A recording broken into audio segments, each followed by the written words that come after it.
Hello, and welcome to Day by Day True Crime Stories, the podcast where we explore a different crime or justice milestone from this day in history. I'm your host, Kona Gallagher, and today is July 28th. On this day in 1986, a bright, driven, young estate agent walked out of her London office for what should have been a routine appointment. But she was never seen again.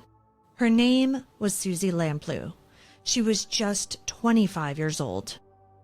That afternoon, she left to meet a client known only as Mr. Kipper. And from that moment on, she vanished, leaving behind a family desperate for answers and a mystery that still lingers nearly 4 decades later. Today, we're talking about the tragic disappearance of Suzy Lamploo. Let's get started.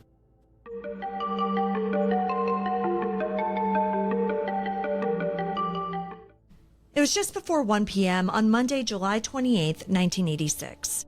Suzy Lamplugh, a young estate agent working for Sturgis & Company in Fulham, London, left her desk for a property showing at 37 Shorrolds Road. Her handwritten diary entry that day was simple. It said, 12:45, Mr. Kipper, 37 Shorrolds, OS. The OS meaning outside. Several people spotted her in that short window between 12:45 and 1 p.m. One person saw her talking to a smartly dressed man outside of the house. Another noticed that he was holding a bottle of champagne wrapped with ribbons, which was an odd and memorable detail. But by 3:30 that afternoon, Suzy still hadn't returned to the office. And that's when her coworkers started to worry. At 4:30, they went to the home on Shorrolds Road to see if they could find her, but there was no sign of Suzy. After another hour went by with no word from their colleague, they called the police to report her missing. By 10 p.m., police had located her car. It was abandoned on Stevenage Road, about a mile away in front of another house for sale. The driver's door was open, the handbrake was off, and the keys were missing. It was clear that something was wrong, and Suzy was nowhere to be found. As the investigation got underway, police tried to retrace Suzy's steps, and attention quickly turned to one name, Mr. Kipper. That was the only clue they had. It was a single name that was scribbled in her diary. Investigators had no phone number, no address, no details at all, just a nickname that, on the surface, didn't really mean much. But then something strange came to light.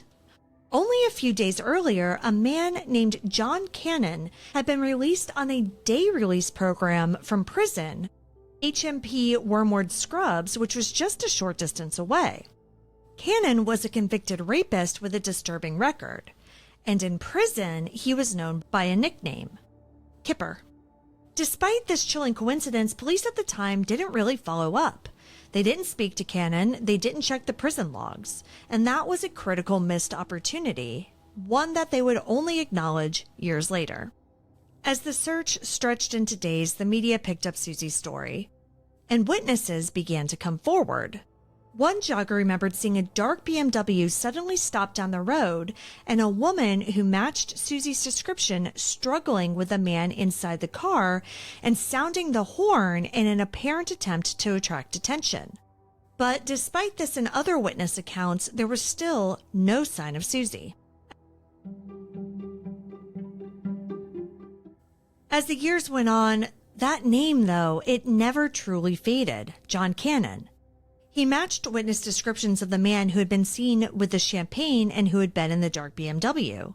Plus, he not only had a criminal history already at the time of Suzy's disappearance, but he kept committing crimes after. Cannon was later convicted of the 1987 murder of Shirley Banks. He was also convicted of multiple rapes and other attempted abductions. The worst part? Many of the attacks took place in empty homes that were listed for sale. Eventually, in 2002, Scotland Yard named him their prime suspect in her case, but they had no idea what he did with Suzy. Over the years, police searched everywhere, from Cannon's mother's garden to abandoned barracks, hoping for a break, but nothing turned up. Cannon, for his part, never confessed. At times, though, he did hint that he knew more about Suzy's disappearance. He even once claimed that a Bristol businessman was responsible, and many believe that that was his way of referring to himself in code. But in November 2024, John Cannon died in prison at the age of 70. With his death, any chance of a confession or final closure died with him. Though the Crown Prosecution Service never brought charges, and some experts insist that the evidence remains circumstantial, Suzy's family and many who worked the case are convinced that he was the man responsible. But the truth? The full truth? We may never know. In the face of that terrible loss, Suzy's family refused to let her name be forgotten. Just months after she vanished, her parents, Paul and Diana Lamplugh, founded the Suzy Lamploo Trust. It's a charity focused on personal safety, especially for women working alone. What started as a small campaign became a national force. The trust played a key role in shaping policies and pushing for major reforms, including stronger protections for lone workers, especially in real estate. It also led to new legislation like the Protection from Harassment Act of 1997, the UK's first law specifically aimed at stalking. Safety training programs and public education campaigns also helped countless people learn how to spot danger before it strikes. Suzy Lamplugh was declared legally dead in 1993. Her body has never been found. Her parents carried her legacy forward for decades. Anna passed away in 2011, and Paul followed in 2018.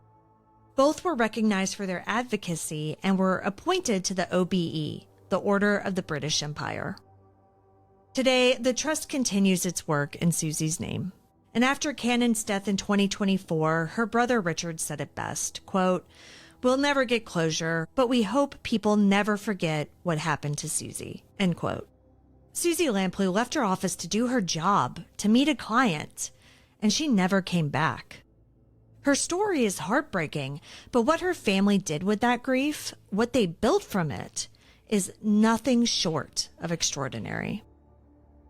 Thank you for joining me on today's episode of Day by Day True Crime Stories. If you found Suzy's story compelling, please subscribe, rate, and review this podcast. It'll help us grow. And be sure to join me again tomorrow as we explore another significant event in true crime history.